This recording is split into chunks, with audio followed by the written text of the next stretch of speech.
The first thing I want to do is show you how you can remove a convention. Remember that I mentioned the code-first conventions are defined in the system.data.entity.modelconfiguration.conventions namespace. And you can remove any conventions that you don't want in code first. So the example I'm going to use is that, say I no longer want to pluralize the table names when code first creates the database.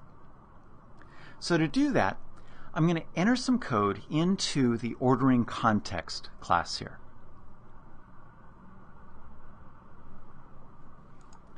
So as you can see, this class inherits from DB context. So I'm going to create a protected method. It's going to override a method. Doesn't return anything. And the method that I'm going to override is the onModelCreating. So this is the event method that happens when the database is being created. Okay, notice that I get an instance of that DB Model Builder class that's passed in automatically. And so I can make use of that. So I don't need the base constructor. So what I'm going to do is use that Model Builder, and I'm going to access the conventions collection and use the remove method to remove the pluralizing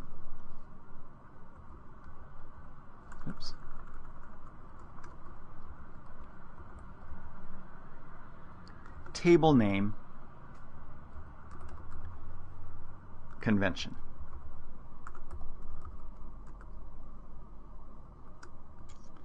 Okay, so as you notice, there's a little bit of a problem. I didn't get IntelliSense. So I need to add, well, actually, should be able to add it here. Double click on that and select there.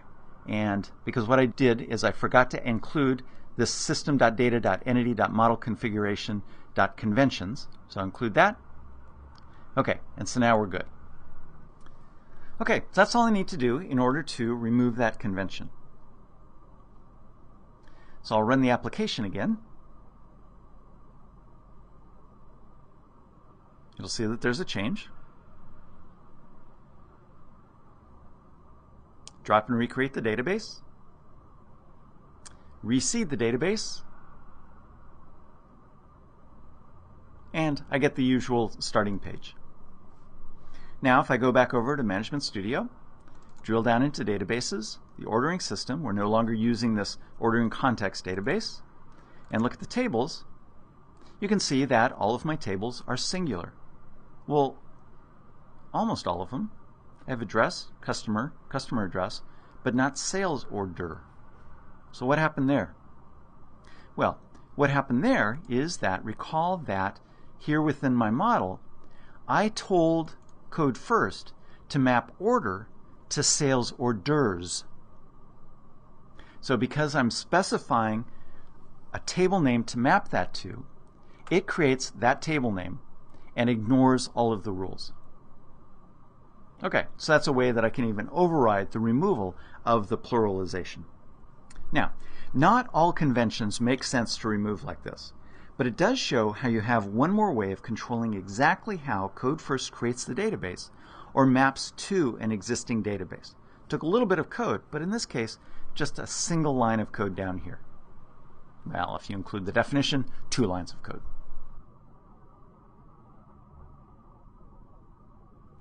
Another way that you can use the DB Model Builder API is to configure the scalar properties of your data model classes.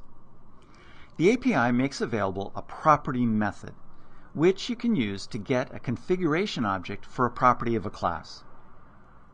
The various options available may depend on the data type of the property.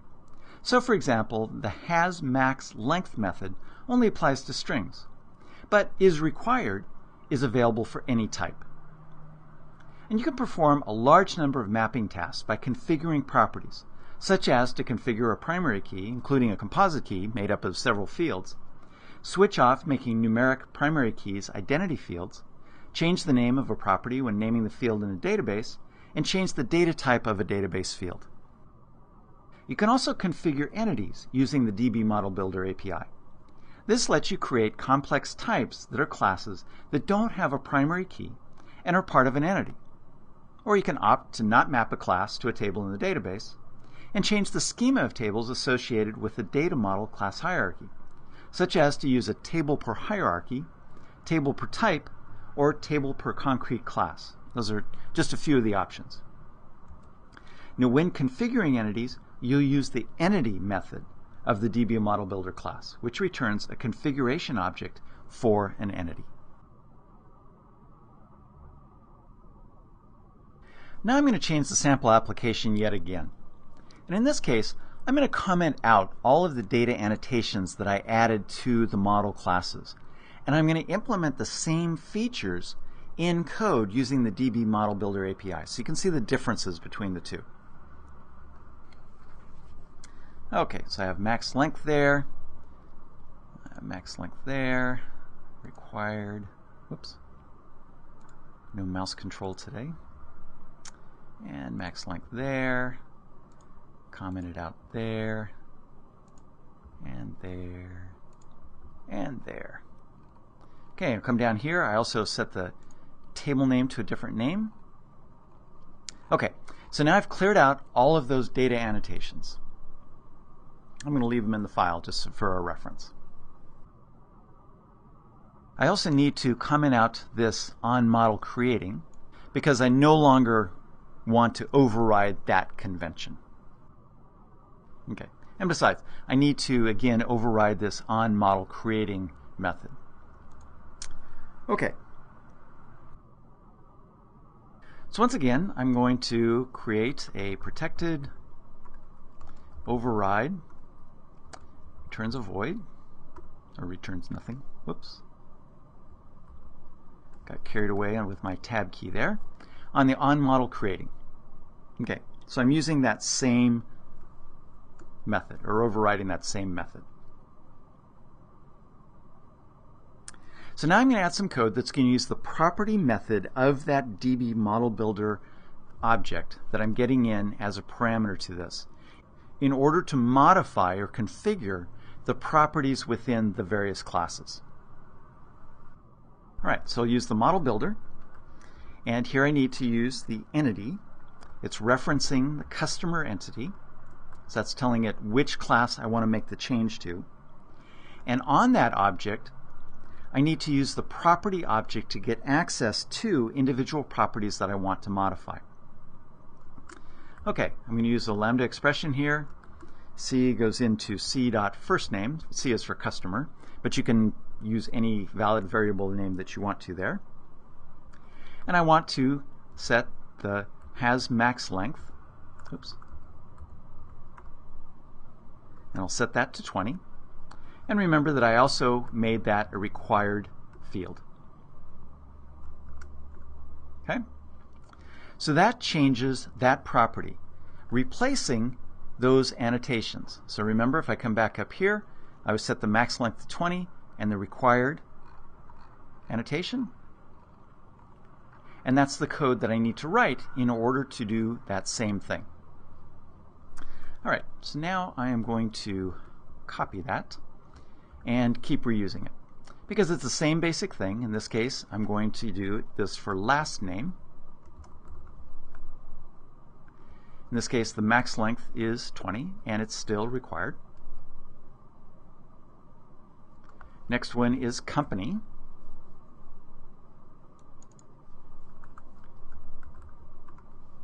And in this case, the max length is 120.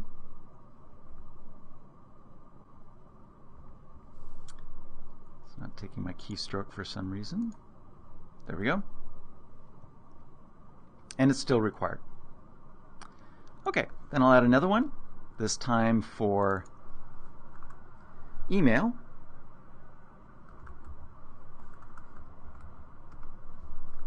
And the max length here is 225, but it's not required, so I'm going to get rid of that. And I need one for phone.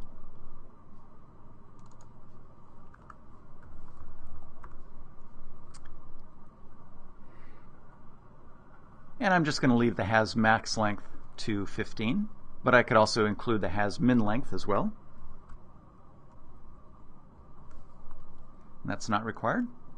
And then I want to change the name of the created column to first contact. So that's a little bit different, so I'll just start this out. But I do the same entity customer. I need to access the property, again, same sort of thing. And this time it's c.created. And now I need to change this to has column name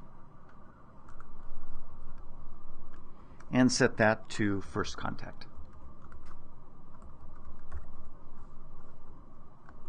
Okay, so now I've modified those properties of the customer object, and I can do that to additional objects. Instead of referencing customer here, I would reference order or address or whatever I wanted to do. All right, now I need to add some code in order to change the order table name. Now, where I put this doesn't matter relative to the other statements within this method. I could put it at the top, could put it at the bottom. I'll just continue on at the bottom. So I'm once again using Model Builder, Entity, this time referencing the order entity. And I'm going to use the toTable method to change the name to sales orders. And I'll save my work. All right, that's everything I need to do. So I'm going to run the application again. You'll see there are changes. I removed some annotations. I added the code, so it's going to drop and recreate the database. And it'll run the seed method, so I'll get the 2 customers there. There they are. Oh, and that's Northern Alaska Tour Company. Oh well. And come down here into databases, ordering system, tables. I get sales orders table, customers. Notice that it's once again pluralizing because I commented out that code that removed that convention. If I look at customers in the columns, it looks like, yep, I got all the right sizes and I've got first contact. Okay, so you'll have to trust me that it dropped and recreated the database, but it did. And it recreated it in the same basic image and shape as the previous instance. Now, the reason I didn't stress about including the has min length for phone is that doesn't affect the database schema. That's something that MVC uses, so it's not really pertinent anymore to my discussion about code first. Okay, so you can see that even with this relatively simple example of setting attributes for a few properties of a single entity, the code gets pretty tedious to write. I saved a little bit by copy and pasting. That has its own problems. If I forgot to remove an is required or included some stuff here for has column name that wouldn't apply or whatever it might be. Okay? But overall, this just isn't the most interesting code, even if it does do some rather interesting things. But hopefully now you see why I recommend using conventions where possible, data annotations when you have to change things, and you often do, and then the DB Model Builder API only for special tasks that you can't do with the other options.